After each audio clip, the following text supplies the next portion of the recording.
Naam, habari. Naitwa Peter Amos. Kwa muda mrefu sana ulikuwa ukiangalia makala mbalimbali za michezo kupitia kipindi cha Sports Tech, ambapo tulikuwa tunaandaa makala ambazo zinahusu teknolojia mbalimbali ambazo zinatumika kwenye michezo. Tulikuwa tunazungumza habari za goal line technology, inafanyaje kazi, tunapateje heatmap ya mchezaji, kwa nini mchambuzi anakuwa na uhuru wa kuzungumza kwamba pasi zilipigwa kadhaa, ni vifaa gani ambavyo vinawasaidia. Na kuna mtu mmoja alishawahi kuniuliza swali moja, dhumuni la wewe kuzungumza yoyote ni nini? Nikamjibu kwamba nataka kujaribu kuonyesha teknolojia zile zinazotumika na wenzetu zina nini mle ndani, tunavunja vunja vile vilivyomo mle ndani, then inatusaidia kujua tulipo na kuweza kuanza kuchora ramani ya tunakokwenda. Tunakokwenda wapi? Maana yake kwenye teknolojia ambazo sisi kwa kipindi hiki tunazitumia kwenye michezo. Na kwa muda mrefu tena hapa uliona tulisimama, hatukuposti chochote kwenye akaunti zetu, hakukuwa na makala kabisa. Lakini kubwa sana ilikuwa ni katika kuandaa zaidi mazingira ya kile tunachokupatia, kile tunachokulisha kizidi kuwa bora zaidi. Kwa hiyo kutoka sasa na kuendelea utaona maboresho ambayo ni makubwa zaidi, lakini zaidi tunahitaji kumgusa pia mwanamichezo, sio kwa kuona na kusikia tu, lakini aweze kugusa, kupasive kwa kizungu wanasema, aweze kupasive matokeo ya uwepo wa KinSports katika jamii yake. Rasmi saizi tumekuja na vifaa mbalimbali vya michezo ambavyo tunaviuza kwa bei nafuu sana, ambayo ina ofa ya kuwa mwanamichezo ndani yake. Lengo letu ni kujaribu kumuinua mwanamichezo ambaye yuko kitaa, kumsogeza mbele kidogo. Kwa hiyo utaniona uwanjani kwako nikikutembelea ukiwa mazoezini, utaniona nikiwa na brandi mbalimbali za michezo ambazo tunaziuza kwa kipindi hiki. Nipokee.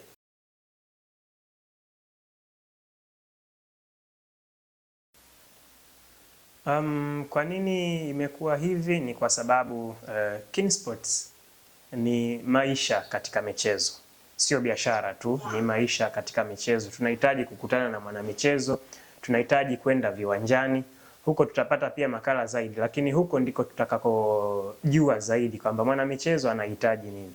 Ni kweli kuweka duka kungekuwa vizuri, branding zingefanyika vizuri, kwamba mtu atembelee duka liko sehemu fulani, lakini ili tuweze kuwagusa zaidi wanamichezo, tulipochora ramani yetu tuliona ni vema tukawafuata wanamichezo kule waliko, kwa sababu hii imetusaidia kujua zaidi kwamba wanapenda aina gani ya vitu, wanahitaji nini, mipira wanahitaji sana sana ya aina gani, aina ya viwanja wanavyochezea vinahitaji viatu vya aina gani. Kwa hiyo ndio kusudi la kufanya huu mfumo ambao umeuita mfumo wa matching.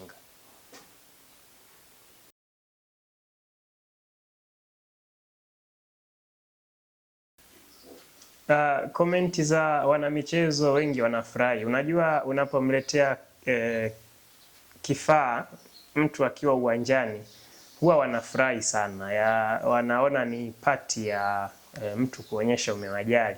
Lakini pia ukichunguza maisha yetu hatujawa na habit sana ya kwenda kutembea kwenye maduka just ukaulizie bei alafu jipange urudi.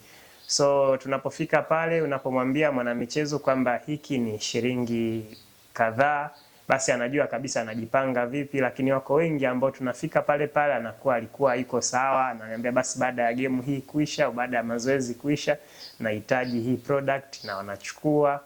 Lakini pia inatusaidia kwa sababu wengi comment ambazo tunazipata, anaenda kutaja brand anayoipenda, anaenda kutaja kifaa anachokihitaji, kwamba mimi nataka uniletee kifaa fulani, mimi nataka uniletee brandi fulani, mimi nataka uniletee yenye sifa hizi na hizi na hizi.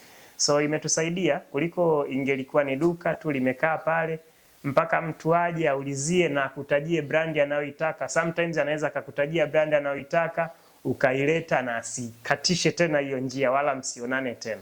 Kwa sisi imetusaidia kwa sababu tukifikisha tena ile brandi ambayo ameitaka mwanamichezo tunamtembelea tena.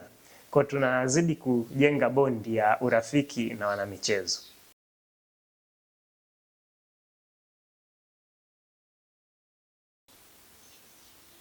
Kwa upande wa changamoto zipo kadha wa kadha, hamna jambo ambalo halikosi kuwa na changamoto fulani fulani.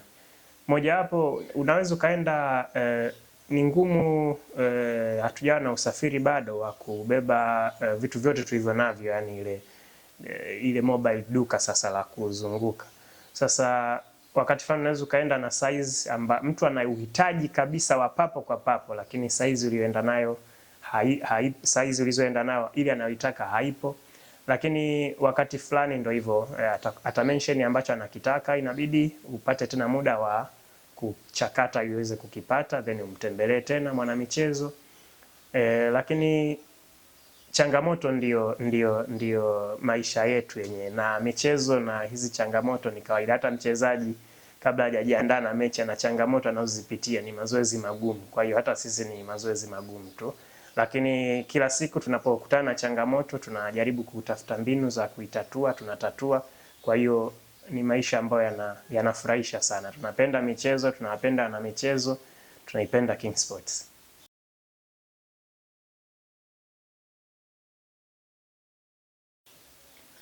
Baada ya miaka 10 nafikiri tutakuwa tumesonga zaidi, lakini la kwanza ambalo naliona tutakuwa tumeanza kuuza product ambazo zina jina letu kabisa la King Sports. Baada ya kuuza baadhi ya product ambayo ina majina ya somebody else, Nike, Adidas, nani, tutakuwa tuna product ambazo zina majina yetu moja kwa moja. Lakini kwa lile dhumuni letu la kuwafikia wachezaji viwanjani, tutakuwa pengine tuna mobile duka ambao tunawatembelea moja kwa moja wachezaji tukiwa na vifaa vyote. Lakini tutakuwa tumefanya mengine mengi bora zaidi, kwa sababu tunakutana na wana michezo huko viwanjani, wanashauri mengi, wanaomba mengi tuyafanye. Kwa hiyo mengi tutayafanya na tutakuwa bora zaidi. Nategemea maswali kutoka kwako, maswali ambayo tutajibu kwenye session inayofuata, lakini pia nategemea mialiko. Nafikiri kwa sasa ni maeneo yanayoizunguka Mwanza, kwa hiyo nategemea nitapata mialiko ya kuja viwanjani, sehemu mnazofanya mazoezi, kukiwa na game. Nialikeni, tutatembea hapo na vifaa tunavyoviuza, lakini na idea tulizo nazo. Tutabadilishana mawazo. Chao.